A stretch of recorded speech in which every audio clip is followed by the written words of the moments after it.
So good morning everyone, my name is Lalit Soni and you are watching Drishti IAS. In this live session, we will be discussing about the Indian Express newspaper, as well as you know that since economic survey and budget is out, so the whole newspaper is about budget and economic survey. So we will be talking about that aspect as well. And when we are talking about our regular schedule, we will be talking about know our constitution. Here we will be discussing the part 2 that will be related to your citizenship. Okay, other than that, we'll be talking about key takeaways from the economic survey. We'll talk about the budget 2024-25. We will see civil services and RSS. There was this news article on, I guess, day before yesterday, day before tomorrow. Sorry, day before yesterday there was this article, and we'll be discussing that article. Okay, and so let's start our discussion. First, we will see the practice question which was given to you. Here you can see this is the front page of the newspaper. Here, election outcome budget. So basically you know that before election there was this interim budget which has been you can say proposed by the government, and then now there is this full-fledged budget. So we'll be talking about that. There are certain things which has happened, like there is this increase in the long-term capital gain tax, and then when we are talking about job related concerns and employment related concerns, all these things has been addressed in this budget. Big relief for the startups, government scraps the angel tax. We will talk about that aspect as well. We will see these important points over here, and then we will be discussing that what key changes has happened in this budget. So all these things will be taken care of. Okay, so now let's start with the practice question. Which of the below country is landlocked? Chile, Argentina, Bolivia, Peru. When we are talking about the South America's map, here you can see that there are two countries. One is Bolivia and second is Paraguay. Okay, so these two countries are basically landlocked countries. So here Bolivia would be the right answer, that is option C. Okay, now moving further, here you will see know our constitution. We will be discussing the part 2 because we have discussed the part 1 in the last lecture, that is article 1 to 4. Now today we will be discussing article 5 to 11. We will not go for all the article, we will go for the important articles. Okay, and details of these articles right now won't be discussing, because the thing is, when we are talking about the citizenship, it is altogether a chapter in your you can say notes, etc. But the thing is, when we are talking about articles, here we are just discussing the articles. Okay, now coming to the citizenship, that is part 2 of our constitution, article 5 to 11, they talk about the citizenship in India. At start of our discussions, I have told you that when we are talking about a particular state, okay, so there are certain things which are there. One is basically you can say territory. Second is the population or the people over there. Okay, and how will you define this particular population, that they are their people? That is the way, that is citizenship is the way in which you will say that these people who are having the citizenship, okay, these are our population, these are our people. Okay, so when we are talking about the state, there are certain you can say aspect, that territory, population, and then there is this government. Okay, so after that, once this citizenship is taken care of, then there are certain rights which are given to the citizens, there are certain directions which are given, and after that we will be coming to the government part, that is from the you can say part 5, that is union government. Okay, after that we will be discussing that, but right now we will be focusing on the population part or the citizenship part. Okay, article 5 to 11, here you will see.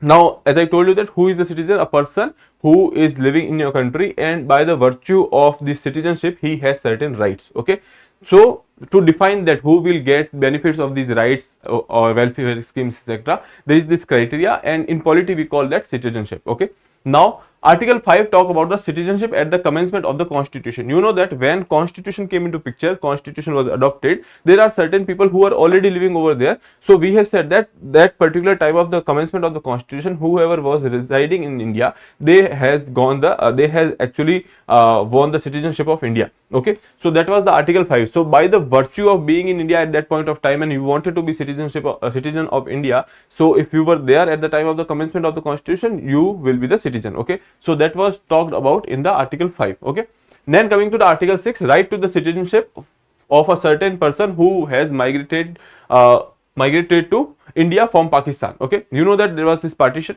and there was this date, that is 19th of July 1947. Okay, so that was the date, and you can go through these you can say dates, etc., from your notes, because these are quite confusing. So there are two dates, one is related to this article 6, and there is another date which is related to article 7. So here you will see there are certain people who has migrated from, you can say, in Pakistan to India. So for them there is this article 6. Okay, there are certain people who has actually migrated from India to Pakistan and then they have come again to India for resettlement. Okay, now that is article 7 talking about provided right of the citizen of certain migrates to Pakistan. These people has migrated to the Pakistan and then they came back to India for resettlement. Okay, so that is article 7.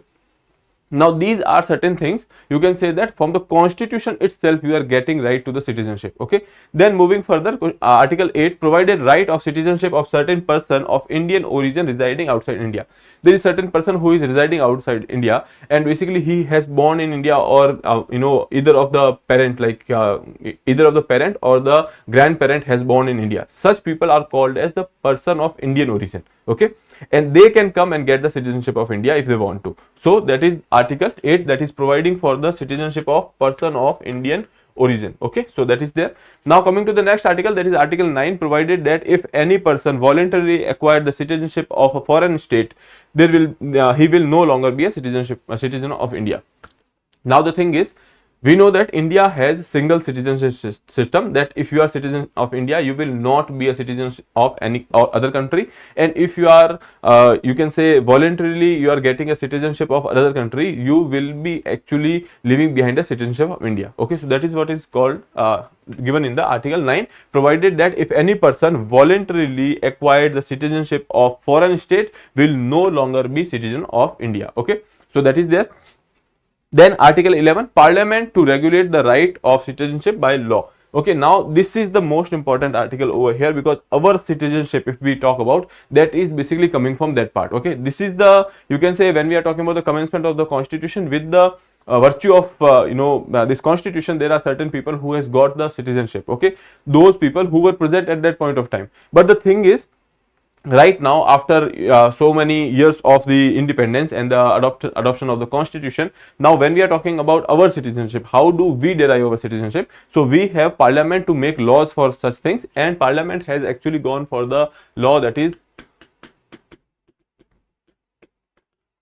Citizenship Act 1955. Okay, so there was this law which has came into picture, and now this particular law is the guiding principle, or this is the law which is guiding the citizenship related issues in India. Okay, recently you know that there were various amendments which has happened. Recently there was an amendment in 2019 with respect to the naturalization process.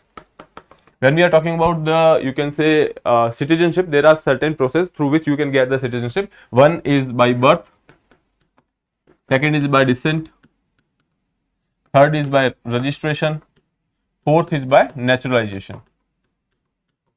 Okay, so these are the ways which are given in this particular act as well. Okay, so basically now if I am telling you that I am a citizen of India, I am a citizen of India by virtue of this particular act. Okay, and my grandfather at the time of the independence, he was there and he was a citizen of India by the virtue of article 5. Okay, so that is about your article related to citizenship. Now when we are talking about this particular thing, you can go, you can check like how you gain the citizenship, how you lose the citizenship. There are certain termination, suspension, etc. There are certain processes through which you will lose the citizenship as well. Okay, one, we have seen that if you are acquiring the citizenship of another country, then you will lose the citizenship of India.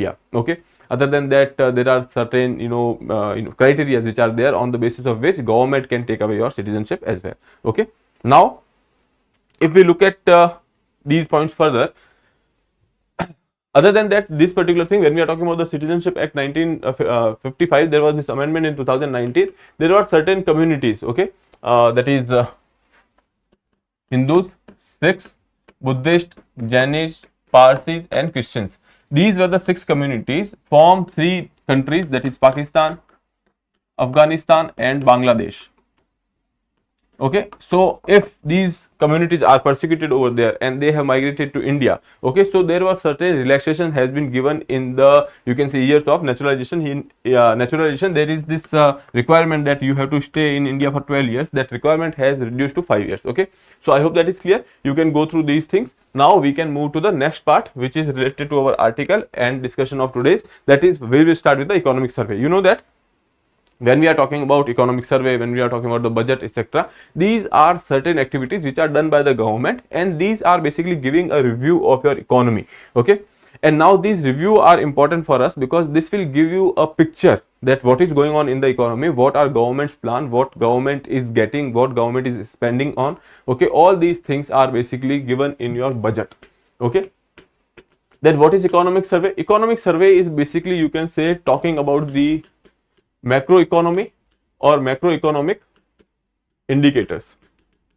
Other than that also, despite the macroeconomic indicators, there are certain things which are going on in the economy. Let's say there are certain programs, how these programs has performed, how economy is performing. All these things are basically given in the economic survey. Okay, now economic survey is generally one day before budget they will put forward the economic survey, and this time also they have done that. Mostly when we are talking about the budget session that will happen in the end of the January and start of the February, that was the time. But the thing is, when we are talking about the current session here, after the elections they have gone for the full-fledged budget. At that point of time in February they have come up with the interim budget, okay, because the elections were due. So that time we have discussed the interim budget, and now we are discussing the, you can say, full-fledged budget. Now for your exam point of view, you have to go through this budget and you have to try to make sure that there are certain schemes, etc., which has been mentioned in the budget or the economic survey. That becomes immensely important for you. Certain data becomes important, but the thing is, for your prelims, by the time your prelims will come in 2025, there was another budget which will be there. So new data will be there. So don't focus more on the data. No, focus right now on the concepts. Okay. So in this discussion also, I will not go into the data much. We will be discussing the things. We have gone for the budget and economic survey related videos on our channel. You can directly go and watch those videos as well. Okay. Now, budget today, surveys pegs financial year 25's growth at 6.5 to 7%. Economic survey signals keep food prices out of the retail inflation while deciding the you can say interest rates. Basically they are talking about the inflation over here. Okay, recently you must have seen that the headline inflation is increasing, but the core inflation is around 3 to 4%. Okay, so that is the line where we want our inflation to be. But the thing is, headline inflation is increasing. Headline inflation means that if there is a basket of things on which we are deciding on the inflation, in that basket there are various things. Okay, various sectors has been included, etc. In this particular basket, your fuel and food is also included. Now prices of fuel and food is basically volatile in nature. They will go up and down very frequently. So that is why when we are talking about the core inflation, we will take these things out of that particular basket. Okay, so basically headline inflation is the inflation of overall economy. Okay, and if we are taking out the fuel and the food outside of that particular basket, then we will be coming up with the core inflation. Right now they are saying that when we are talking about the interest rates, okay, so please talk on the basis of the core inflation and not on the headline inflation, because these factors are very volatile. Okay, survey says core inflation around 3%, but rare cut by the RBI, rate cut by the RBI is delayed. Okay, RBI is focusing right now on the you can say growth front. Now survey wisdom here, you can say government should loosen regulatory grips. Okay, when we are talking about the industry, on industry there are various licenses, regulations, etc. are there, inspections are there. Okay, but when we are talking about the times of 1970s, etc., that actually inspections and the license raj, etc., has been declined. But the thing is, when we are talking about the current situations of the MSMEs, so a lot has to be done. There are certain there are still various licenses, etc., which we have to go for. So that is why they have said that we have to loosen the regulatory grip over here. Then private sector salary is not commensurate with its profit. Okay, so basically they are saying that the kind of profit private sector is earning, that is not reflecting with the salaries they are providing. That is there. Obesity, screen time, unhealthy food, and a lethal mix that can undermine the economic potential. Now they have talked about certain elements which are not basically economic but has a impact on the economy. Let's say here they have talked about the obesity. If your weight is increasing, there will be lethargy. Okay, that lethargy will decrease your potential, or you can say economic output. So that is there. Then screen time, most of the time you will see today's generation, or you can say the Gen Z, is basically on the phone. Okay, they are not living outside the world, but they are mostly engaged on the phone. Now that screen time is dangerous for you, because that there is a opportunity cost for that. Okay, so that is there. Second is unhealthy food habits. Okay, that is a lethal mix.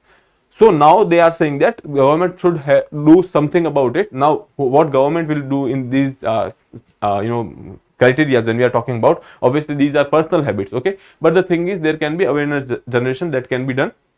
Anyway, that has been addressed by the economic survey, or they have made a reference to that. Risking economic welfare in developing world for meeting climate target flawed. Okay, now basically here they are talking about the risking the economic. When we are talking about development has an impact on the environment. Okay, and right now environment is quite vulnerable, environment is going through various changes, and this is all because of the climate change. So now there are discourses that you have to go for a development which is not harming the environment. Okay, but we don't have that kind of technology, so basically we are putting a cap on the development itself, but that is flawed because obviously there are certain countries who has to go forward. Okay, so there is a concept of sustainable development which we know, but the thing is right now we don't have that kind of resources. Developed world has those resources, but they are not able to share it with us.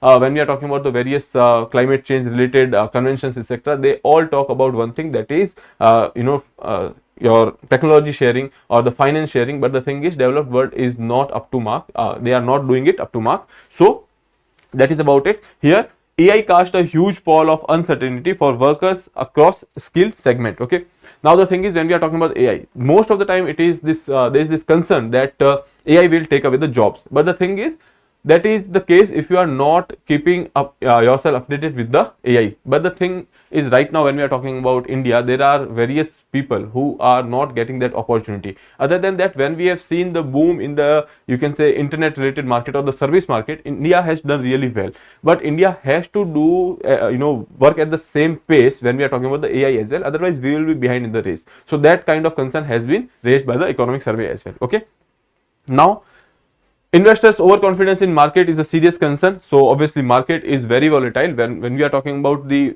market works on the emotions, or the, you can say, sentiments. Okay, there are certain things on which this market is based. When we are talking about the speculations, these things are there in the market. Okay, so overconfidence can create a bubble, but the thing is right now they are making you cautious about the overconfidence, that market is doing good, but the thing is overconfidence should not be there.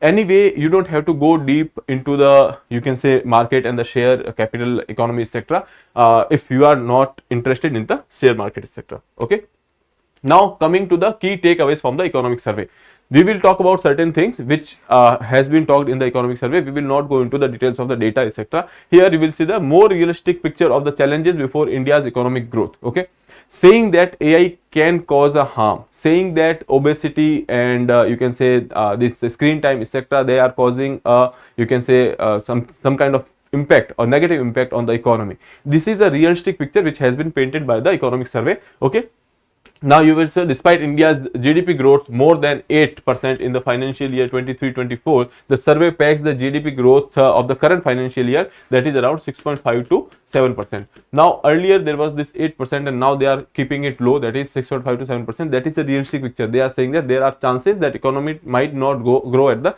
same pace. Okay, now global headwinds, when we are talking about the foreign direct investment, okay, we are hoping, we are, you can say, very hopeful or the optimistic about the FDIs coming into India. But when we are talking about that, so you can say that there are certain headwinds, because the countries like developed countries, they are having the interest rate in such a way that basically the cost of funding there is increasing. Okay, so if their cost of funding is increasing, so people might not be able to invest outside. So that is why, that is there, one aspect is there, that we are hopeful of the high FDI, but there are global headwinds because of which we might not get it. Okay, why? Because the, you can say, interest rates in the countries like USA, etc., these are high, and because of the interest rates are high, cost of funding is high. Cost of funding is high, that means that loans are basically costly. Okay, since loans are costly, that you won't be able to go for the investment. Okay, that is one thing. Other than that, if you are talking about the policies, India has to compete with the industrial policies in the developed world, involving considerable subsidies that encourages the domestic investment, and that is there. So basically, when we are talking about the various subsidies which are given by the developed world, which is not matched by India yet, because our pockets are not that deep. Okay, other than that, geopolitical uncertainties that is happening in the Middle East, etc., they are having an impact on the, you can say, investment as well as when any kind of infrastructure project etc which is going on. Okay, so that is there. Other than that, when we are talking about the China challenge, okay, India continue to be over dependent on the China. We know that for the imports we are dependent on the China. Second thing is, we are trying to be a manufacturing hub. We are saying that we will be taking a place of China in the world, in the global supply chain, but China is not losing that particular place. They are not creating a void, and if there is no space, where will we go? So that is the thing over which is discussed over here, is that India continues to be overly dependent on China for imports, for renewable energy. Okay, why we are talking about the renewable energy? Because the solar panels etc, they are requiring this solar semiconductor chips etc. So for that we are dependent on the China. Now, China has not let go of the low skill manufacturing space that India wanted to occupy. Okay, so that is there. AI threat, which we have already seen that there is this boom in the AI sector right now, and we have to keep up the pace, otherwise we will be left behind. Okay, so that is there. And if we leave behind, that means that if we don't have that kind of skill, that means that our service sector will suffer. Okay, right now our service sector is doing good, our agriculture sector is not doing very well, but the manufacturing and service sector is taking care of the economy. But if we see that if we lose this particular advantage in the service sector in the AI, then there will be a problem. Okay, then tepid private investments. Now government has reduced the taxes in 2019-20, but the thing is there was very less investments which has been seen. Now government has reduced the tax at that point of time. They have seen that if the people will have money in their hand, they will go for the investments, but that has not happened. Okay, other than that, if you are talking about the private sector, they have also not gone for any kind of investments. Okay, obviously they have gone for the investment, but the thing is the pace at which the government wanted, that was not there. Employment imperatives, they have seen that the employment condition is not very good, so that is why they have gone for in the budget you will see there are certain schemes which has been started. Over here you will say Indian economy needs to generate an on average nearly 78.5 lakh jobs annually till 2030 in the non-farm sector to cater to the rising workforce. Non-farm sector specifically we have actually emphasized over here, because otherwise there will be a disguised employment. Okay, disguised employment is that if we are creating job in the farm sector, okay, that is the farm which has been, or you can say that there is this person, let's say A, who has 3 sons B, C, D and a daughter, that is F. Okay, now if we are talking about this particular you can say field which is over here, and this person was earlier working on this particular field and he was feeding all these people. Now they have also become adult, and now this field has been divided into 5 people, because there are 1, 2, 3, 4 and 5, and this field has been divided into, let's say, 5 people. Now the thing is, the resource through which they were generating the income, that resource is same. Now that income has been divided. Okay, so basically if we are talking about these 4 people, they are also working in the field, they are employed, but the thing is they are employed in a place where they are not generating that any kind of income is same. Okay, so that is kind of, you can say, disguised employment. Okay, so that will happen if we are going for that thing right now, because already in the agriculture sector we have a huge workforce. Right now we are trying to make sure that in the non-farm sector we are creating jobs. Okay, then data deficiency. When we are talking about any kind of economic data on the basis of which we are basing our schemes etc, right now that data is not there. When we are talking about the employment data or the labor force related workforce related data, these data are not very regular. Okay, there is this periodic labor force survey report, but the thing is, again in 2019 that report was not made published. So the thing is, this data is not you can say regular, or there is a gap in the data when we are talking about at the annual rates. And even more, if we see the quarterly frequency etc, we don't have that kind of data. Okay, so that is data deficiency is there. Now lifestyle disadvantage, social media, screen time, sedentary habits and the unhealthy foods is a lethal mix and undermining the public health and the productivity and diminishes the economic potential, which we have already discussed. So these are certain, you can say, concerns which has been raised by the economic survey, and there are certain solutions which also has been given, or the recommendation has been given by the economic survey. We will talk about that. Job creation by the private sector. They have said that there is a limited capacity that government go for the job creations, so they have called for the private sector to come forward and create these jobs. Okay, then lifestyle change by the private sectors. India's traditional lifestyle and the food etc, they are very rich. When we are talking about the traditional, or you can say when we are talking about the food, that is South Indian food, if you see, that is so colorful as well as so nutritious. Okay, So India's traditional lifestyle food and the recipes has shown how to live a healthy life, and we can now promote that. Okay, now there is this unexplored global market which is there for such lifestyle. Okay, so that is there. Farm sector as a survivor. Now, though we are saying that job creation should be in the non-farm sector, but the thing is we have not focused on the farm sector. When we see a growth of economy, you know that from agriculture to manufacturing and then to services, we have directly moved from agriculture to services. Manufacturing sector has not done very well. Second thing is, at that particular pace when we were you know that there was this planning period where we have focused on the manufacturing as well as you can say services. Initially when we are talking about the agriculture, that was not giving required results. Okay, that is why we did not go for the focus on the agriculture. We have gone for the green revolution to increase the production, but we have not gone for the infrastructure creation. We have not gone for the capital creation. We have not gone for the mechanization of the agriculture. So that is the things which has to be focused now, and right now government has come up with the schemes as well with respect to that. Then removing regulatory bottlenecks. Okay, we have seen that licensing etc. are there. There is this red tapeism is there. So we have to remove them for basically it is more important for the MSMEs. Okay, then building state capacities. Okay, infrastructure etc. etc. These things are basically related to the state capacity. So these are there basically which has been given by the as a solution or the recommendation by the economic survey. Okay, I hope that is clear. Now we can move further to the next one. Before that, I would like to tell you that what is economic survey, which we have seen earlier. I told you, but there is this line which I have written: a detailed report on the state of the national economy at the ending financial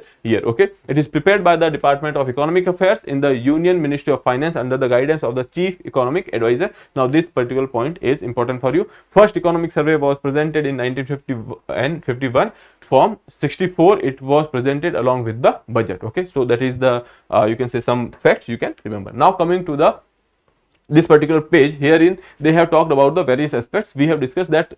We have talked about the growth. We have actually seen that India must plug itself into China's supply chain, attract investment. We are taking place of China, and that is why we need to be there. When we are talking about the manufacturing, we have to make sure that we be part of the supply chain. Okay, and we have to outpace China. Then economy on the strong footing, unemployment is a concern which we will talk about in the budget as well. Then deregulation, balancing with ties with China is vital. Okay, here you can say deregulation. We have talked about the deregulation. We have said that there are various licensing related aspects which are there which should be done away with when we are talking about the MSMEs. Okay, or at least reduced to a point that these are not becoming any hurdles. Okay, balancing ties with China. Okay, on the international front. So that is there.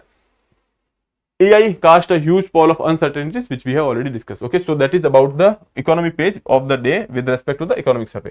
Now coming to the next part, that is budget. What is budget? Budget is nothing but the annual statement of the government, how much money they require, how much money they have got, how much money they are spending. Okay, so these things are there in the budget. We will talk about these aspects less because obviously we have various times discussed what is budget, where it is given, all these things.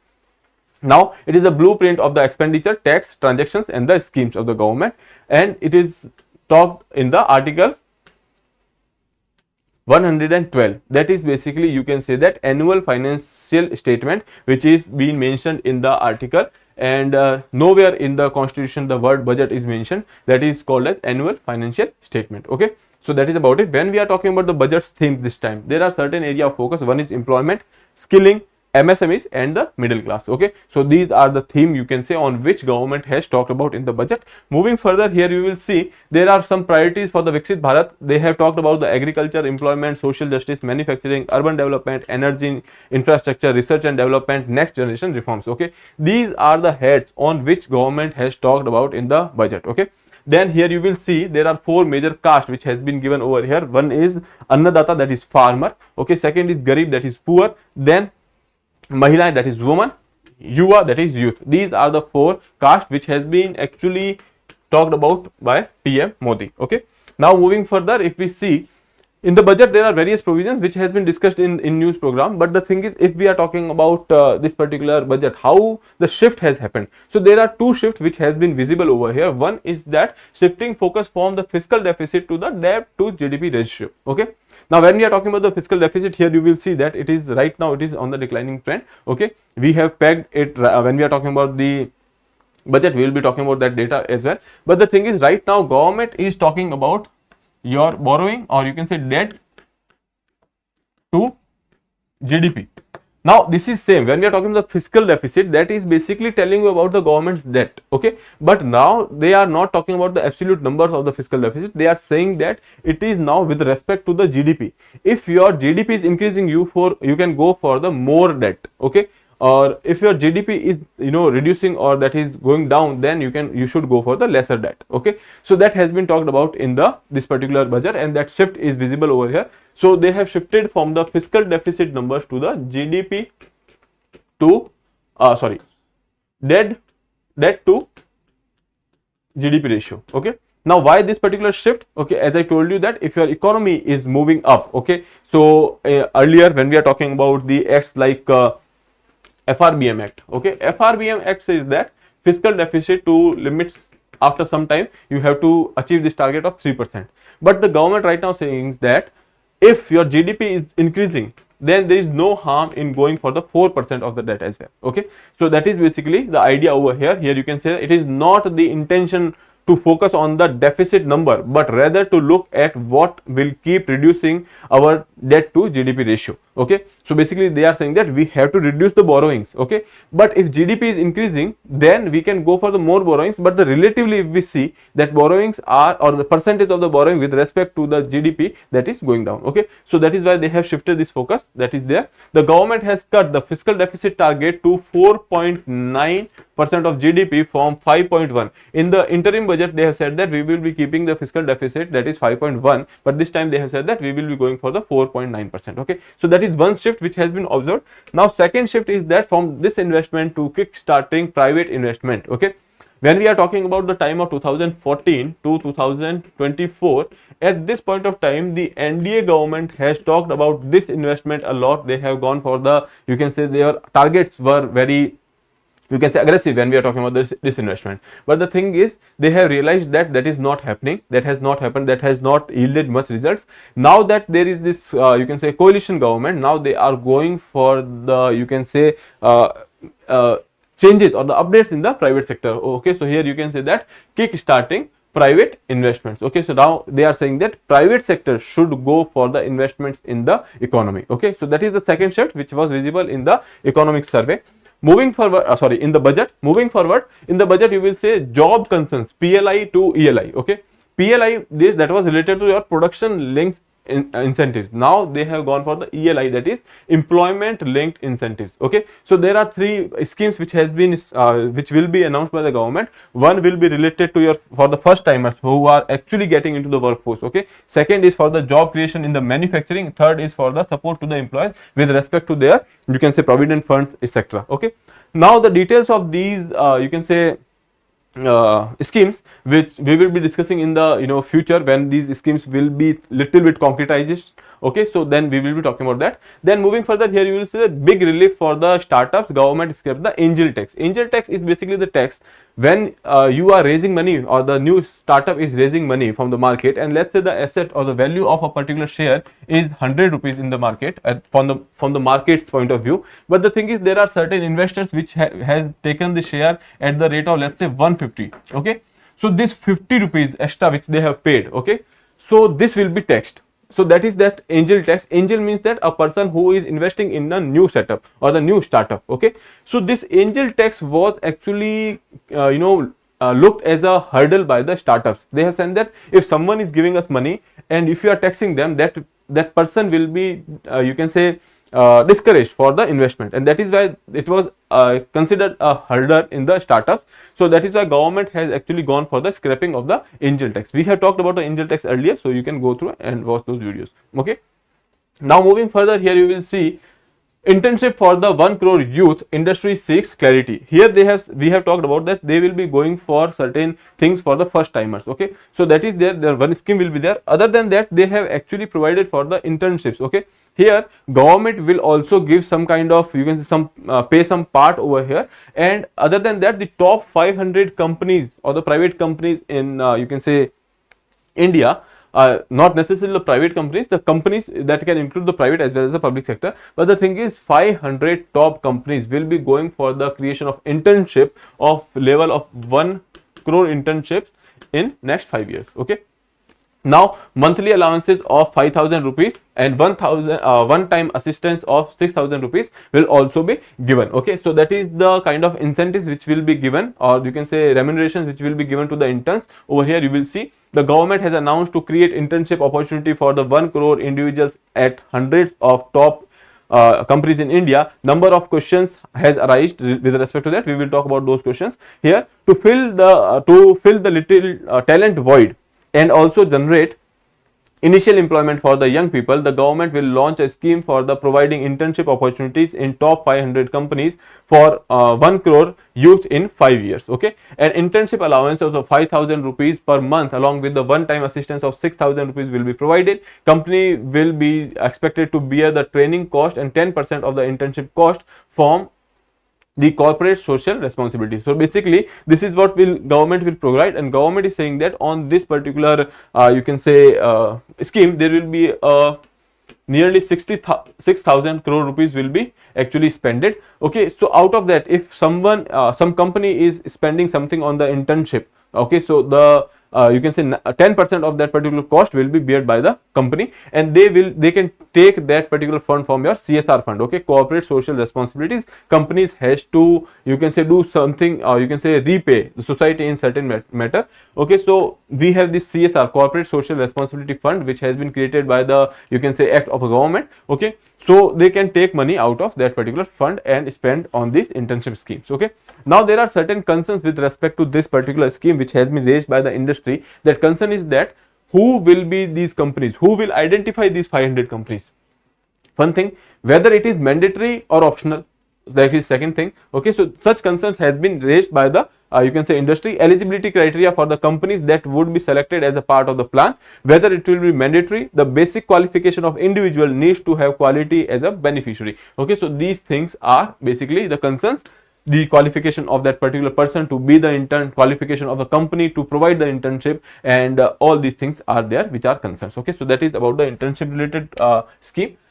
In government outreach to tribals, a new scheme for development of the 63,000 villages. Okay, so basically they are focusing on the tribals. Earlier in the previous budget, if you are aware, there was this PM Janman scheme.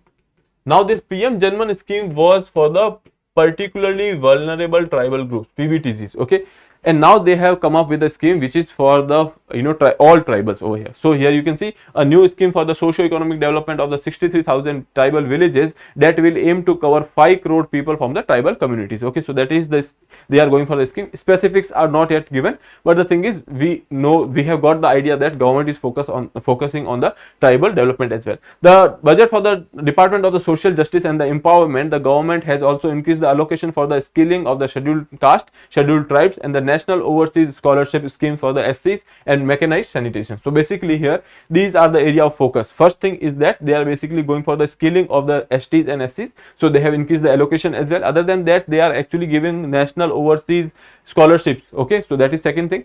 And here you will see mechanized sanitation. There are various you can say member of these communities which are involved in the manual scavenging. Okay, so for that they have gone for the mechanized sanitization, that they are going saying that they will be spending money on that, so that they can create that particular infrastructure, so that these dignity of these people can be ensured. Okay, so that is there. In the previous budget, Pradhan Mantri Janjati Adivasi Nyay Maha Abhiyan, that is PM Janman, a welfare scheme targeted to improve the socio-economic condition of the particularly vulnerable tribal groups, which we have discussed. Okay, other than that, there are certain schemes like Eklavya model residential schools are there. Then there is this post-matric scholarship for the students. Furthermore, the Pradhan Mantri Janjatiya Vikas Mission, that is PM JVM, which promotes the livelihood and the entrepreneurship among the ST communities.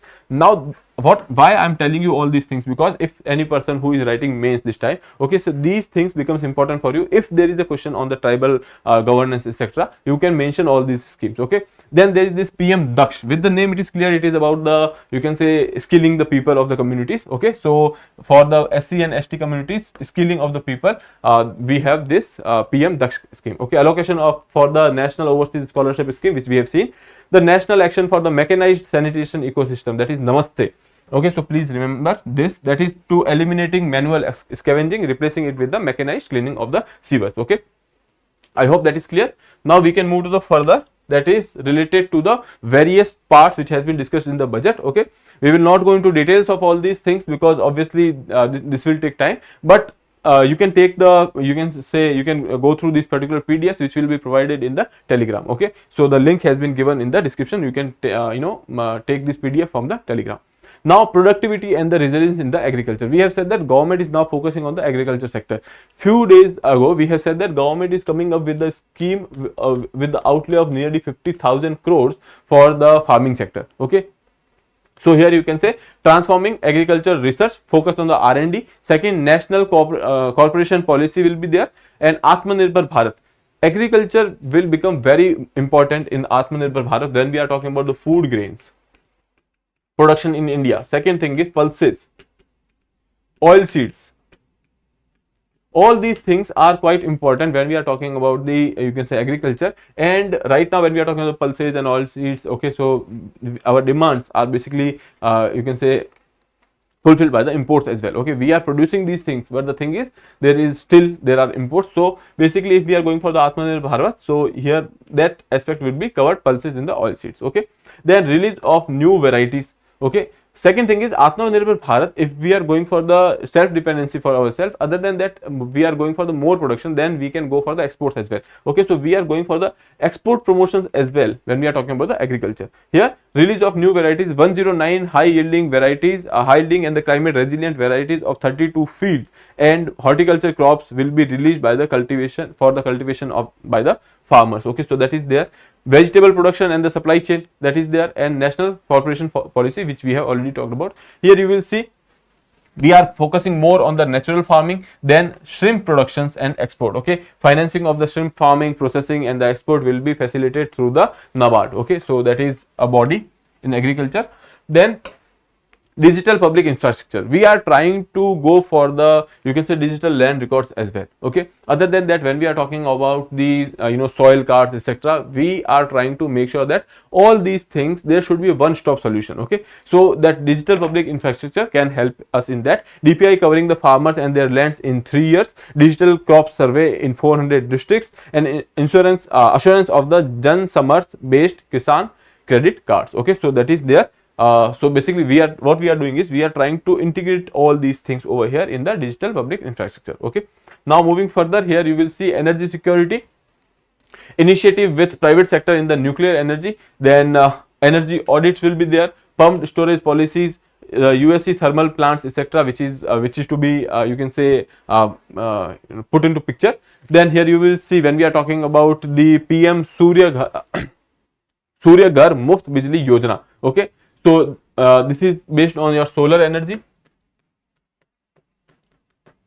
and 1 crore household obtain free electricity up to 300 units every month, and 1.28 crore registration and the 14 lakh application so far which has been given. So here you will be saying that there will be 1 crore households will be obtaining free electricity with the help of the solar energy. Okay, so that is there. Moving further, here you will be see innovation and R&D when we are talking about research and development, operationalization of the Anusandhan National Research Fund for the basic research and the prototype development, private sector driven research and innovation at the commercial scale with financing proof of rupees 1 lakh crore, and then financial pool of rupees 1 lakh crore. Then space economy, a venture capital fund of 1000 crores to be set up when we are talking about the space, etc. Right now, space technology, etc. So you know that we are going for the involvement of the private sector as well. Okay, so that becomes important as well.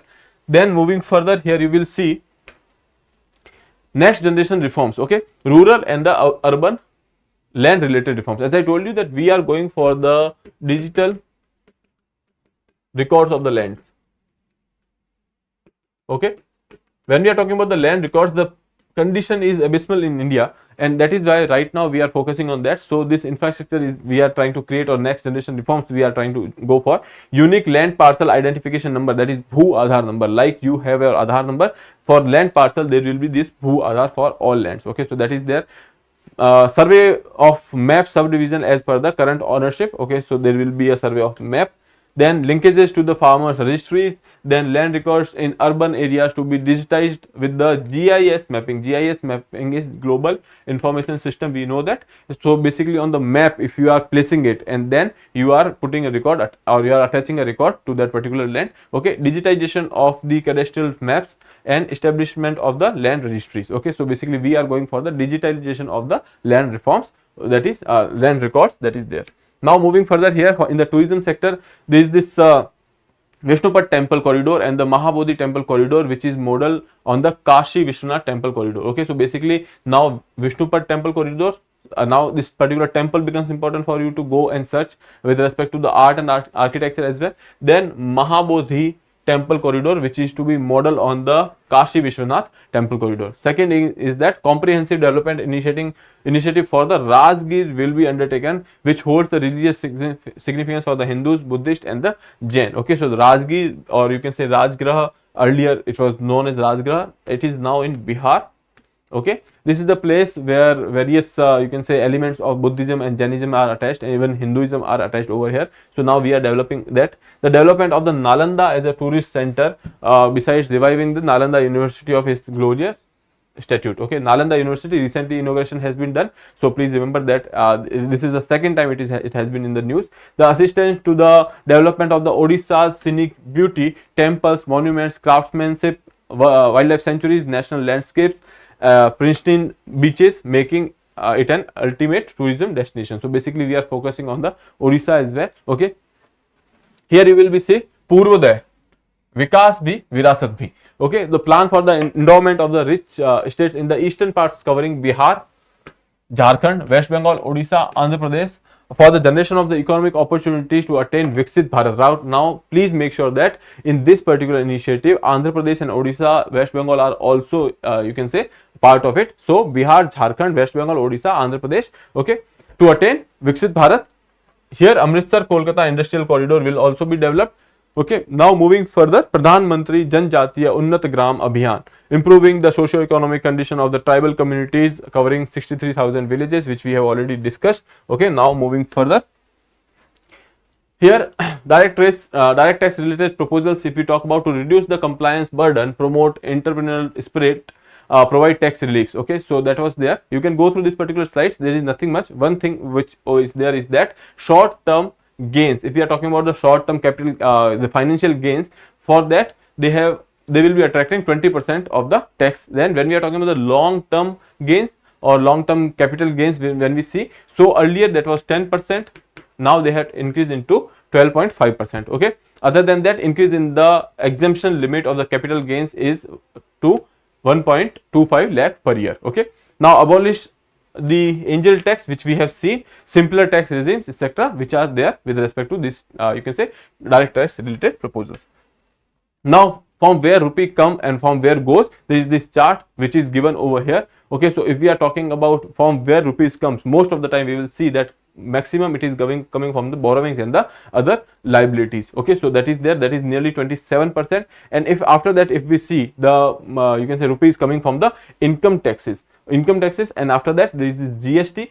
Most of the time this income tax, GST, these or this corporation tax, these are basically fluctuating or because these are having very close margins, 17%, 18%, 19%. So you have to keep a tap on that. Okay, so mostly if you can say maximum is coming from the borrowing, then from the income tax, then from the GST, then from the corporation tax. Okay, other than that, other sources are excise duties, non-tax receipts, non-debt capital receipts, and the customs, etc. Okay, now where this rupee is going, basically here you can see, if we are talking about this particular chart, maximum rupee is going for the state share of tax and duties. Okay, when we are talking about the government, as the setup between the central and state government, all the taxes which are basically earned by the central government, that is divided between the states. Okay, so from that we are giving 21% share to them. And then second is interest payment. Since your borrowings are so large, your interest payment has to be very high. Okay, so that is there.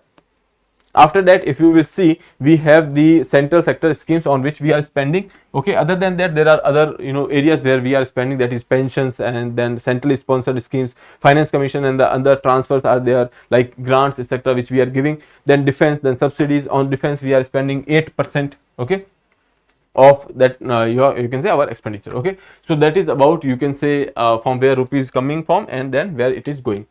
Here it is the chart of the major item on which we have spent maximum, that is here you can say defense, then rural development, agriculture and the allied activities, home, then education, IT and health, energy. So you can go through this particular slide. You don't have to remember all of them, just know the top 3 on which we have spent. Okay.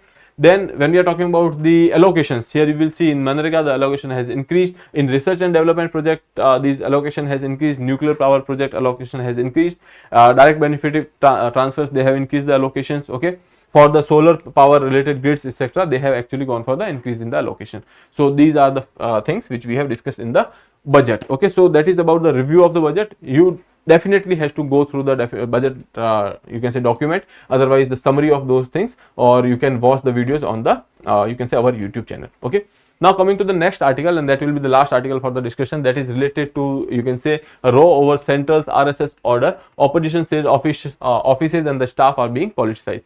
A political row has erupted over a central government's notification removing RSS as a political organization, thereby allowing government officials to be part of RSS or part in the any kind of activities related to the Sangh. Okay, so basically this was the notification which has been put forward by the government, and then the opposition is obviously going for the criticism of it, and they are saying that this is the politicization of the public offices. Okay, but the thing is, right now what is important for us is that what are the rules which are governing that. Okay, so here we'll be seeing that what were the direction of the DOPT, that is government department is there. On November 13, 1966, a circular was issued by the Ministry of Home Affairs Department, that is DOPT, and here you will be seeing, if a government servant takes part in the following 2 organizations, the provision of Rule 5 Clause 1 of Central Services Conduct Rules 1964 will apply to him. So there is this services, Central Civil Services Conduct Rules 1964. There is this rule, that is Rule 5 Clause 1 will apply to him, and these they have said that if they are participating in any kind of activities of the 2 organization is, one, Rashtriya Swayamsevak Sangh, that is RSS, then Jamaat-e-Islami. These 2 organizations that has been kept under this thing.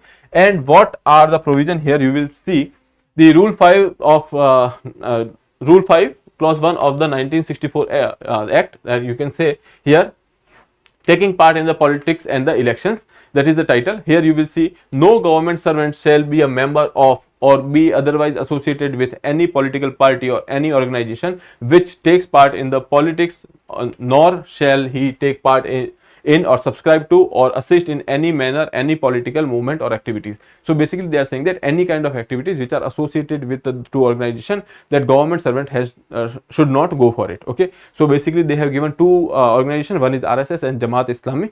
Then what is the punishment? Rule 5 Clause 3 says, talked about the punishment, that punishment is up to loss of a job. He can lose the job as well. Okay, so that is the direction with respect to the participation of civil servant in the RSS or the Jamaat Islami. Okay, and government has gone for that particular change, and because of which this topic was in news. Okay, so that is about it.